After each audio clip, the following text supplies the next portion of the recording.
Hello, Nagi Nayoa 101 here. So, anyway, I decided to do a discussion.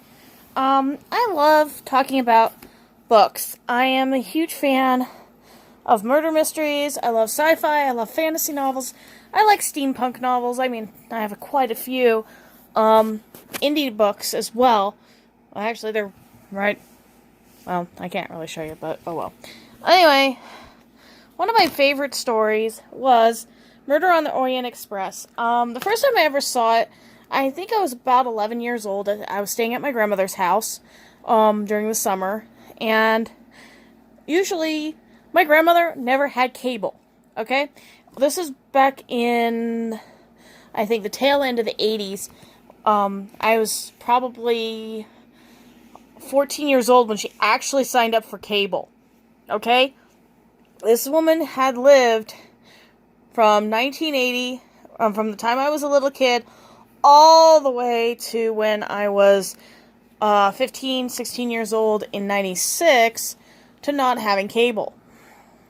This is when she discovered that PBS was not Mr. Perfect. And also, you can't leave your 14-year-old granddaughter to watch PBS constantly. So, one of my favorite shows on PBS was Mystery. Mystery had a lot of really cool little shows. My favorites were Jeremy Brett being Sherlock Holmes. One of my favorite actors of all time growing up, other than Mark Hamill. If Mark Hamill's ever watching this, I'm sorry. I as a mystery fan, I love Hercule Poirot. I love Jeremy Brett as Sherlock Holmes. I mean, I was an all-around normal, average, mystery-loving teenager. Let me see, what else is there? I loved watching those as a kid because, well, other than watching Doctor Who and trying to escape my mother yelling at a TV screen for football, watching cable wasn't really a big deal for me.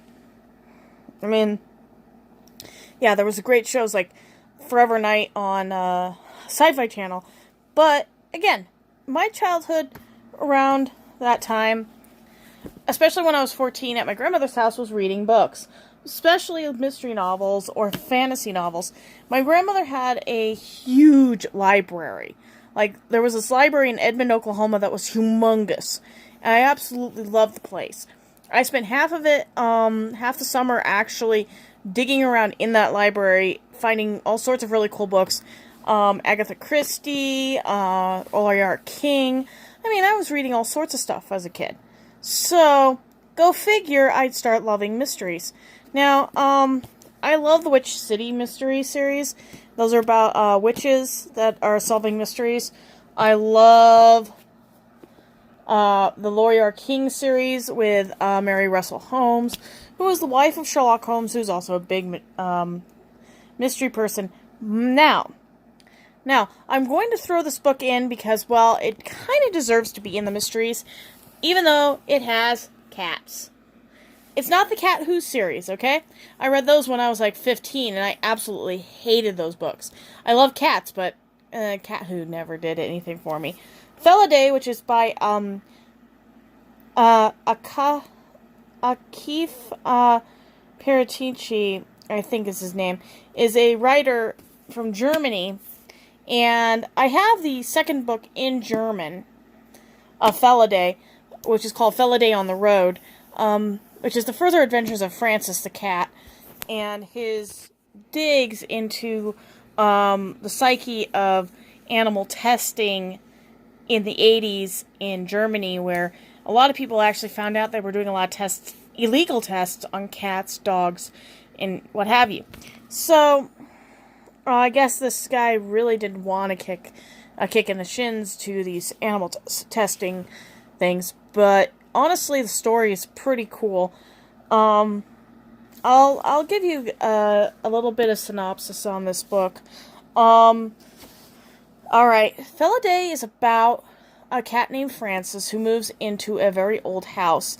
His owner, who is not exactly Mr. Brilliant, this is a guy who writes fluff novels for a women's porn magazine.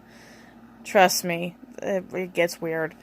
The main characters move into this house.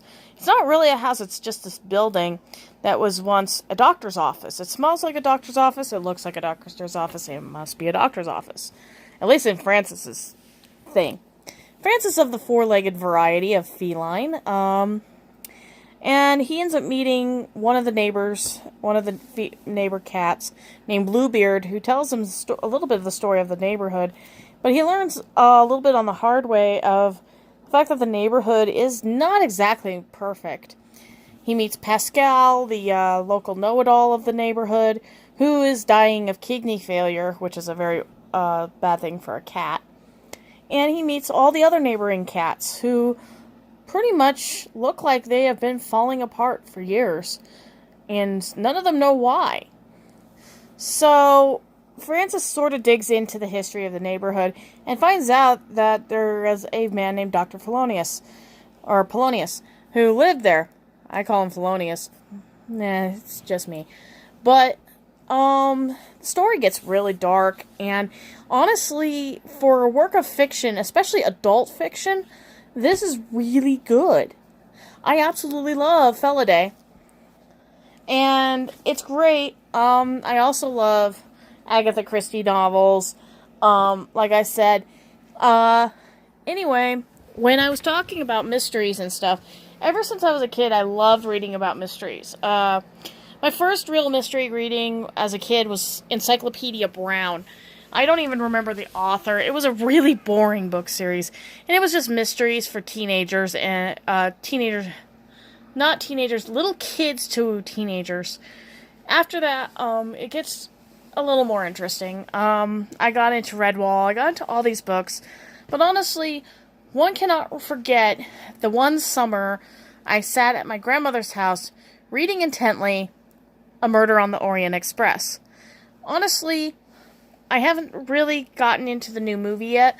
I'm going to, but honestly, I'm a little dreading it because last time I watched an updated version of a movie that was from originally a book, I wanted to go choke myself forever trying to watch The Girl with the Dragon Tattoo in English.